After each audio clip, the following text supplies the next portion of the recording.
அனைவருக்கும் வணக்கம்.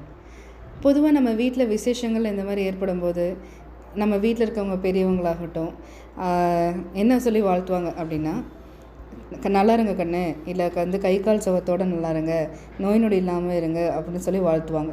ஸோ இந்த வாழ்த்துலேயே நமக்கு தெரியுது, கையும் காலும் நல்லா இருந்து நம்மளோட வேலைகளை பார்த்துட்டே இருந்தாலே அதுவே சந்தோஷம் அப்படிங்கிறது தான் உண்மை. ஏன் அப்படின்னா, நம்ம கையும் காலும் நல்லா இருந்தால் நம்ம வேலையை நம்ம பார்த்துக்கலாம், இல்லைன்னா நம்ம யாரையாவது சார்ந்து தான் இருக்க முடியும். ஸோ அந்த மாதிரி கை காலில் பிரச்சனை உண்டாகிறது எதனால் அப்படின்னு நம்ம பார்த்தோன்னா, நம்ம வாதம் பித்தம் கபம்னால ஒரு சிலருக்குலாம் மூட்டு வலி வர்றது, இல்லை மூட்டு தேய்மானம் வருது, இந்த மாதிரிலாம் நிறைய பார்த்து கேள்விப்பட்டுருக்கோம், பார்த்துட்ருக்கோம். இன்னும் ஒரு சிலருக்கு என்னென்னா, இப்போ இருக்கிற லைஃப் ஸ்டைலில் எல்லாத்து வீட்லேயும் யாரோ ஒருத்தவங்களுக்கு கை கால் மூட்டு வலி, இல்லை முதுகு வலி, இடுப்பு வலி, இந்த மாதிரி நிறைய பிரச்சனைகள் சந்திச்சிட்ருக்கோம். ஸோ அந்த மாதிரி நம்ம இந்த பிரச்சனைகள் எதனால் வருதுன்னா, இந்த வாதம் பித்தம் கபம் இது 3 பேஸ் பண்ணி தான் வருது. ஸோ வாதத்தினால வருது அப்படின்னா, அவங்க கண்டிப்பாக நிறைய வாயு உள்ள பொருட்களை சாப்பிட்ருப்பாங்க ஒரு நாள் 2 நாளுக்கு முன்னாடி. ஸோ அது பேஸ் பண்ணி தான் அந்த மாதிரி மூட்டு வலி வருதோ, இல்லை இடுப்பு வலி வருது, தசை பிடிக்கிறது, இந்த மாதிரியான பிரச்சனைகள் வருது. இதை கட்டுப்படுத்துறதுக்கு என்னென்னா, இவங்க இந்த வாயு அதிகமாக இருக்கிற பொருட்கள் கம்மியாக சாப்பாடு சாப்பிட்லாம். அதாவது இப்போ வாழைக்காலில் கேஸ் ட்ரபிள் அதிகமாக இருக்குதுன்னு சொல்லுவாங்க. அதே மாதிரி பார்த்திங்கன்னா, கிழங்கு வகைகள் அதிகமாக இருக்குது, பயிர் வகையில் இருக்கிறது, இதெல்லாம் கொஞ்சம் கம்மியாக எடுத்துக்கலாம். ஸோ அதனால் அந்த கேஸ் ட்ரபிள் பிரச்சனை கம்மியாகும். அதனால் வர முழங்கால் வலியோ, இடுப்பு வலியோ, தசைப்பிடிப்போ இது கம்மியாகும். இன்னும் சிலருக்கு பித்தத்தினால வருது அப்படின்னு சொல்லுவாங்க. பித்தம் என்ன பண்ணும், பித்த நீர் என்ன பண்ணும், நம்ம ஜீரணிக்கிறதுக்கெல்லாம் ரொம்ப சப்போர்ட் பண்ணி கொடுக்கும். இந்த அஜீரண கோளாறு வந்துருச்சு அப்படின்னாவே ஆட்டோமேட்டிக்காக ஒரு சிலருக்குலாம் அந்த முழங்கால் மூட்டு வலி, தசைப்பிடிப்பு, இந்த மாதிரி பிரச்சனை வரும். ஸோ இதெல்லாம் எடுக்கிறாங்க அப்படின்னா கண்டிப்பாக அவங்க தவிர்க்க வேண்டியது என்ன அப்படின்னா, டீ, காஃபி, அதே மாதிரி ஆல்கஹால், அதாவது தண்ணி அடிக்கிறவங்க அதை தண்ணி அடிக்காமல் இருக்கிறது கண்ட்ரோல் பண்ணிக்கணும். அதே மாதிரி அதிக டீயும் காஃபியும் குடிக்கிறது கண்ட்ரோல் பண்ணிக்கணும். ஆயில் ஃப்ரை ஐட்டம்ஸ், எண்ணெயில் பொரிச்ச ஐட்டங்களை தான் சாப்பிட்றது கம்மி பண்ணிக்கணும். ஸோ இந்த மாதிரி பண்ணாங்கன்னா அவங்களுக்கு இந்த பிரச்சனைகள் கம்மியாகும்.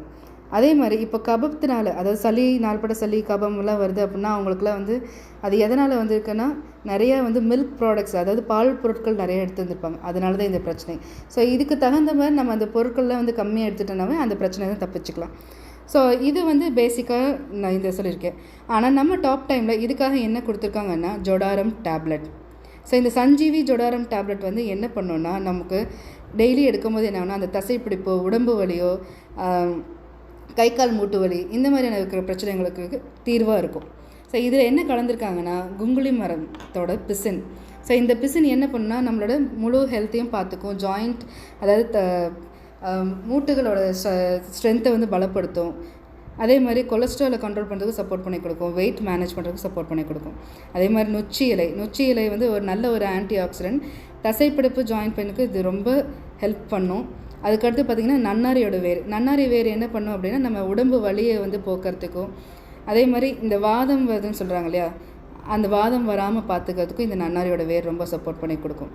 அடுத்து பார்த்திங்கன்னா, கர்ணிகாரா மரம் அப்படின்னு சொல்லிட்டு அந்த மரத்தில் வர பூ, அந்த பூவோட எக்ஸ்ட்ராக்ட் இதில் கலந்துருக்காங்க. இது என்ன பண்ணால், ஒரு சிலருக்கு அந்த மூட்டு வலியோடு சேர்த்து எரிச்சல் உண்டாக்கிட்டு இருக்கும். ஸோ அந்த எரிச்சலை கண்ட்ரோல் பண்ணுறதுக்கு இந்த பூ ரொம்ப ஹெல்ப்ஃபுல்லாக பண்ணும். அடுத்து பார்த்திங்கன்னா, அஸ்வகந்தா வேர் நம்மளோட மசில் ஸ்ட்ரென்த்தை ரொம்ப ஸ்ட்ராங் பண்ணி கொடுக்கும். அது மட்டும் இல்லாமல் டெய்லி நம்ம அன்றாட வாழ்க்கையில் செய்கிற ஆக்டிவிட்டீஸ் எல்லாம், அதாவது கரெக்டாக செஞ்சுட்ருக்குற ஒரு ஆக்டிவிட்டீஸ் திடீர்னு கை கால் வலினாலும் கம்மியாகிடும். ஸோ அந்த கை கால் வலி வராமல் பார்த்துக்கிறதுக்கு இந்த அஸ்வகந்தாவோட வேர் ரொம்ப ஹெல்ப் பண்ணும். ஸோ இந்த மாதிரியான நிறைய விஷயங்கள் கலந்து நமக்கு இந்த ஜொடாரம் டேப்லெட் கொடுத்துருக்காங்க. இந்த மூலிகையெல்லாம் கலந்து இருக்கிறதுனால இது எடுத்துக்கும் போது என்ன ஆகும்னா, நம்மளோட அன்றாட பணிகளை சீராக செஞ்சு வேறு எந்த ஒரு கை கால் நோய் நொடி இல்லாமல் நம்ம வாழ்ந்துக்கிறதுக்கு ரொம்ப சப்போர்ட் பண்ணி கொடுக்கும். கண்டிப்பாக இது எல்லாமே வாங்கி யூஸ் பண்ணுங்கள். இது எப்படி யூஸ் பண்ணலாம் அப்படின்னா, இந்த ஜாயிண்ட் பிரச்சனை இருக்கவங்களுக்கெல்லாம் டெய்லி 2 நேரம் அல்லது 3 நேரமும் எடுத்துக்கலாம். 2 டேப்லெட்டாகவும் எடுத்துக்கலாம்.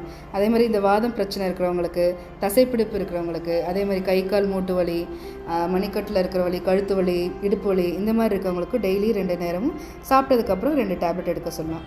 ஸோ இது எல்லாருக்குமே அவங்கவுங்க உடல் வாக்குக்கு வித்தியாசப்படும். யாருக்கு என்னென்ன தேவைகள் அதுக்கு தகுந்த மாதிரி நம்ம எடுத்துக்கலாம். கண்டிப்பாக வாங்கி யூஸ் பண்ணி பாருங்கள். எல்லாருக்கும் ரொம்ப சப்போர்ட்டிவாக இருக்கும். கை கால் வலி இல்லாமல் எல்லோரும் நல்லாயிருக்கும். Thank you so much. Jai top time, Jai global vision.